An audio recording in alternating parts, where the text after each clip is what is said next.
My husband and I have been using one phone for a year now, and in this video, I'm going to share that journey with you guys and how it's turned out so far. In December 2023, I embarked on a journey that literally lasted less than an hour. I'm not even sure if that qualifies as embarking. I decided to try and live a phoneless life. The main reason behind it was that I didn't want to upgrade my phone, which was the iPhone XR from 2018. I guess I was just not in the mood to spend $1,000 on a phone. And when I told my husband about this, he thought it was a fun challenge, but not challenging enough. And I'm always up for a healthy challenge, obviously. So Yago proposed we use one phone, which I thought was absurd for one reason. We can't share devices. That's something we've never been able to do. Between the two of us, we have 3 MacBooks and 4 tablets. That was part of the reason why getting a new phone didn't make sense to me. I already had a lot of devices, and the minimalist in me simply couldn't take another device. Sharing devices with Yegi is not fun, guys. I do not. Yegi is cute. Okay. So he really wants me to call him Yago, not Yegi. Okay, fine. So sharing devices with Yago is not fun, guys. I really do not like sharing devices with my husband. I always know when he's touched my iPad or my MacBook or when he's been at my desk because it just moves things around that he never puts back, which, yeah, it really just drives me insane. So sharing a phone was definitely going to be a huge challenge, but I was determined to make it work. Once I got rid of my phone, there was no going back. We then started using his iPhone 11 Pro Max, and we agreed that we'd only get a new phone when that one stopped working. A year later, I doubt we're ever going to use separate phones again. And that's actually quite surprising. It's also not to say that we haven't had our differences, and because it was his phone, I probably have more complaints than he does.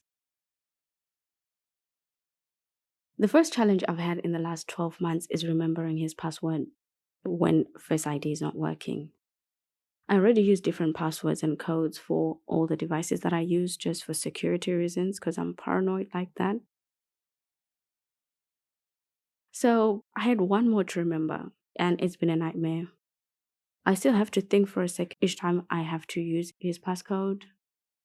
At least that's not something he had to worry about. If you have been following this channel for a while, you know that I do not like notifications. I have them turned off on all my devices, and any new app that I get that has notifications automatically turned on, I turn them off the first opportunity I get.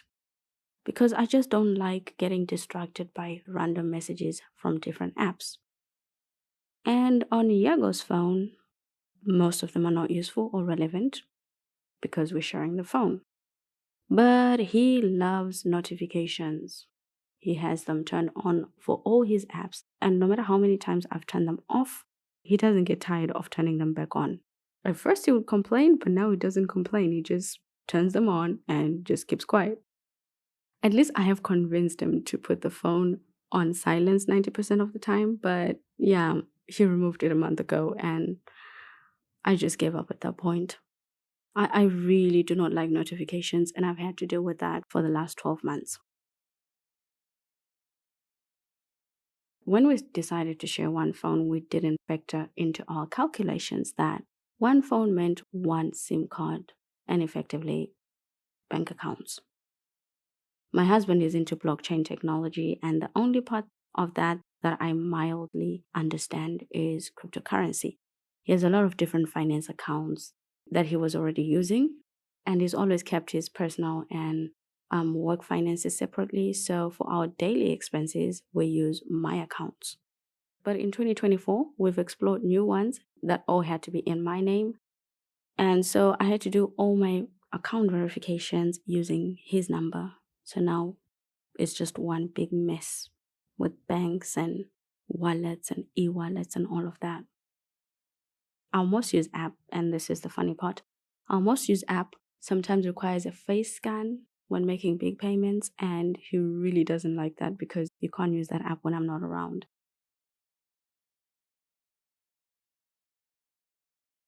I review apps for a living.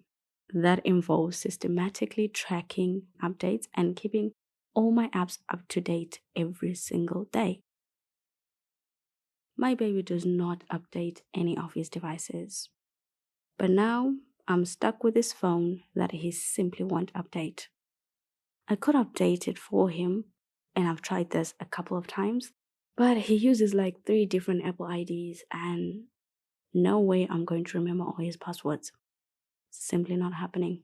I simply lack the will to do that, and it really bugs me. It really, really, really, really annoys the living day out of me that his apps are just never up to date. I don't even know why I go check if he's updated. I know he hasn't updated. Despite all of these differences that we have, it's worked out pretty well because Diego and I, we use very different apps. We're both digital nomads, so we work from home and we hardly use our phones because we have other devices that we use. I mostly reply messages from family on his WhatsApp and messages. When a message comes through, Diego's like, "Oh, it's mom." And don't think he's going to go and pick up the phone to respond to that. No, no, he won't. He will just mention that he's seen a message that he's not going to do anything about ever. Yeah, because notifications don't bother him, badges don't bother him.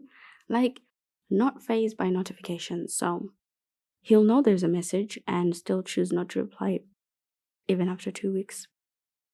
And by that time, I would have obviously completely lost it. So I have become his secretary involuntarily. I also like playing games when I'm waiting for something to render or upload, or if we're, phone call with family. I tend to just fidget around games and stuff. Sometimes I go on his Facebook. Mine is for work, so not much happens on it. And that's all I use a phone for outside of work. Can you believe that? Whenever the phone is free, of course, I prefer typing on the phone. So for most of the scripts that we do, for the courses that we do, if the phone is free, that's the one that I'm using. Otherwise, I have to type on the Mac, which I'm not a huge fan of. Diego, on the other hand, follows his crypto news. I thought we use the phone a lot, but we're averaging 8-hour use daily between 2 people. That's actually not much. And I think definitely not worth having 2 separate phones.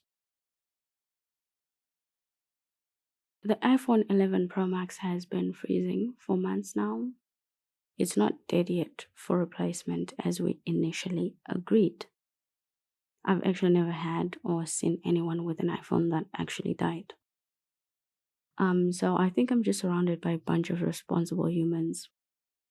Yeah, I thought to just do this video to celebrate our iPhone 11 Pro Max that we've successfully shared for a year now.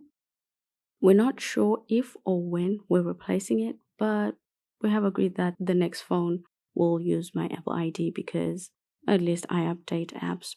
I'm not dealing with iPhones that have apps that haven't been updated for 20 months. We've also noticed that when we go out, it's always uncomfortable having one phone when we're separate. So that might be another very good reason to get another phone so that at least if we do separate while we're outside, we can still communicate. This 11 Pro Max, since it's still working, it can be a backup phone if we're separate. And so that's just been our little experience sharing one phone. Have any of you guys ever tried to share a single phone, like one phone with someone, and how did it go? Let me know. Until next time, fantastic one, stay fantastic.